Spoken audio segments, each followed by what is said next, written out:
Alright, here we are again. Welcome back. So today I'm going to talk about the recent oil glut and just the sudden collapse in oil demand as a result of the government shutdowns, as a result of the recent pandemic. Um, it's just completely unprecedented. Nothing like this has ever happened in modern, forget it, modern history ever. We've never seen We've seen pandemics, but never a government response that goes to the degree in which this one is. I mean, regardless of your opinion on how the government's responded on the virus, it's unprecedented. And it's going to have effects financially and economically, and it's pretty exciting, but it's exciting in a sense until you start thinking about, I mean, real damage and lives are going to be affected by this. I mean, by the day. I mean, anyway, onto the video. So, people are hurting, yeah, but no one's. I mean, the oil industry is probably the most hurt industry out of any. And yeah, a lot of industries are destroyed. Restaurant industry is destroyed. Like, bars destroyed. Travel, airlines, a lot of industries. But oil is. Their costs are going to all far exceed their revenues. And it's going to be a bloodbath. But as of right now, the price of crude oil, West Texas Instrument, is 1969. If you told someone a year ago that was the case, they would have told you they're off their rocker. And here's a long-term graph of the price of oil, and you can see this recent plunge. And it goes back here to about 1965 here, right before we got off the gold standard here. In August of 71, you immediately see oil go up, and if people were alive long enough to be around in the 70s, remember that oil had quite a rough time in the 70s. So, but now it's having a rough time in the opposite direction. So now the oil producers are screwed instead of the oil consumers. And there's not even any real benefit to the consumers that the price is low because no one has anywhere to go, which in itself is the reason why the price is low and will continue to stay low. Because even as they reopen up the economy, not everyone is going to immediately get their jobs back. Not everyone's going to immediately want to go to a restaurant again. Not everyone's going to immediately want to go to a movie theater again. I mean, they got people scared shitless. People think it's the plague, and so people are not just going to immediately go back out and spend the way they did. And so demand for energy, which is driven by both production and consumption, is going to be low for quite a while. And that's what this video is primarily about. Um, so, yeah, this is just the coronavirus. We'll go to a recent time frame.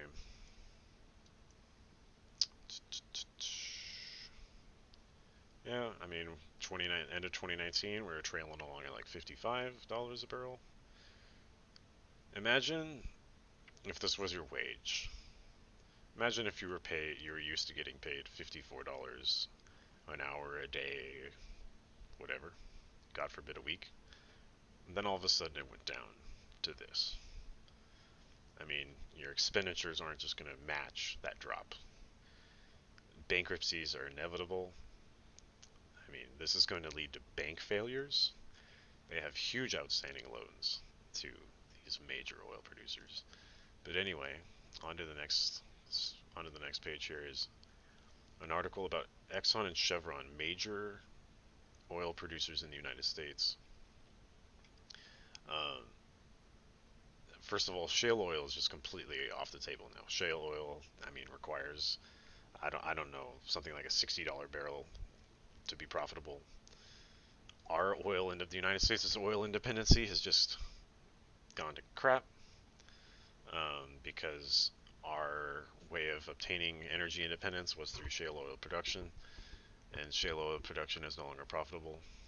I mean, no oil production is profitable, let's face it. So, um, let's see here.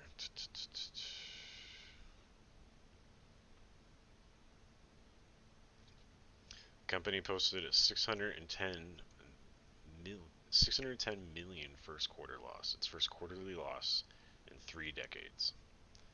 This is not going to end soon. The first time Exxon Mobil has lost money in a long time.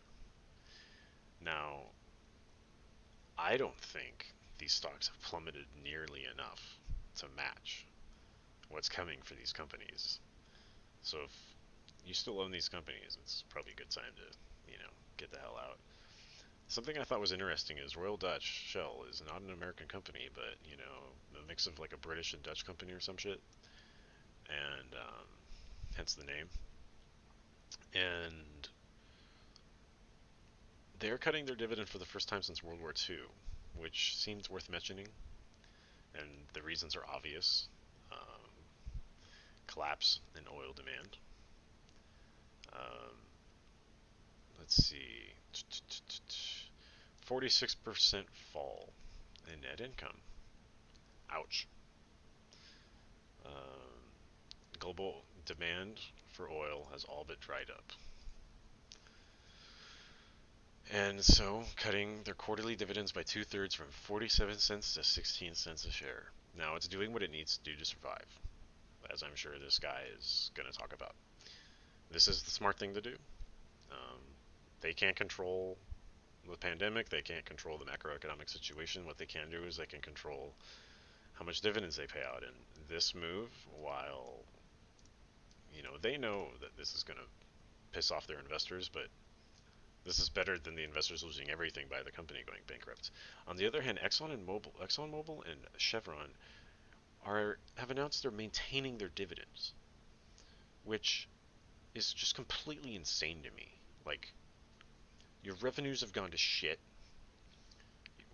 and your expenses have not, which means they're just going to be bleeding billions of dollars for years to come.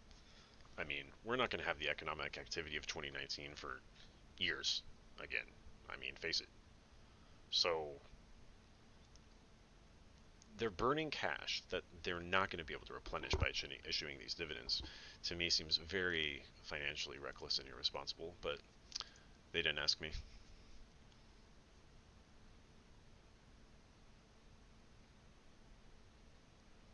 That's putting it lightly. Alright, so something I wanted to bring up was some statistics on the ExxonMobil. They're paying out over 100% of their income to bribe their investors to not sell. Because they know what's coming, or at least they should. A collapse in the demand for their product for years. So that they're trying to have investors not sell, and you should do exactly what they don't want you to do, which is sell. I mean, they should be conserving this cash, like Royal Dutch Shell, and they're not. Chevron, same situation here, but on steroids. 309% payout ratio. So they're basically taking their net income and just paying it all out as cash dividends to their investors so that they can have gas money. And that's ironic. Or whatever money, like just so they can like finance their retirement, right? So not gas money, they have nowhere to go, but whatever else money. This was alarming to me. Seems worth bringing up. I mean, this is the result of them being stubborn and not wanting to cut their dividend when they obviously should. Now, this is Royal Dutch Shell. Now, even though they've announced a cut in their dividend, it's still pretty high. I mean, get out of the oil industry. The oil industry is, just done. Like, buy up the distressed assets and go back in the oil industry. Like, in 3 to 5 years. Just let them all suffer the losses. So, as a result of the glut in oil, we got dozens of oil tankers waiting off California coast, and every other coast on the planet for that matter. Yeah, I've seen images online, I couldn't find them, with just all the oil tankers just off, sitting at sea, nowhere to go, because there's nowhere to put the oil.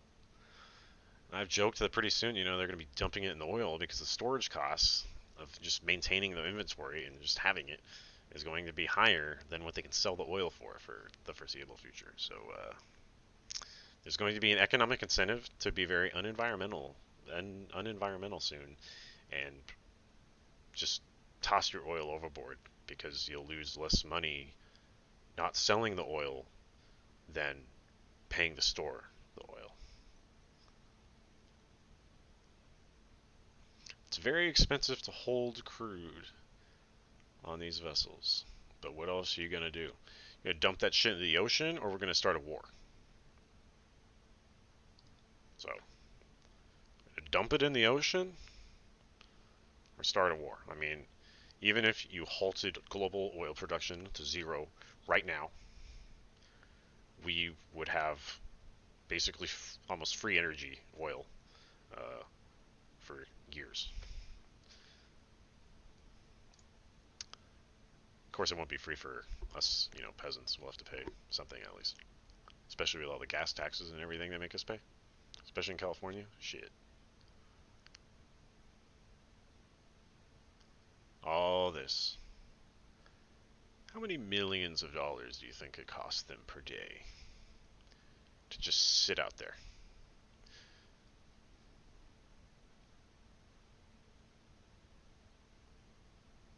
What a mess. So, yeah, that's it for now. Thought I'd make a video on this collapsing oil demand. If you own Exxon, Mobil, if you own any oil companies, you might want to think about reallocating that capital elsewhere pretty soon. We're seeing something unprecedented, and this, even if the government just tomorrow said, go back to work, go back to shopping, the macroeconomic situation, the demand for everything will be very low for quite a while. All right, that's it for now. Have a great night.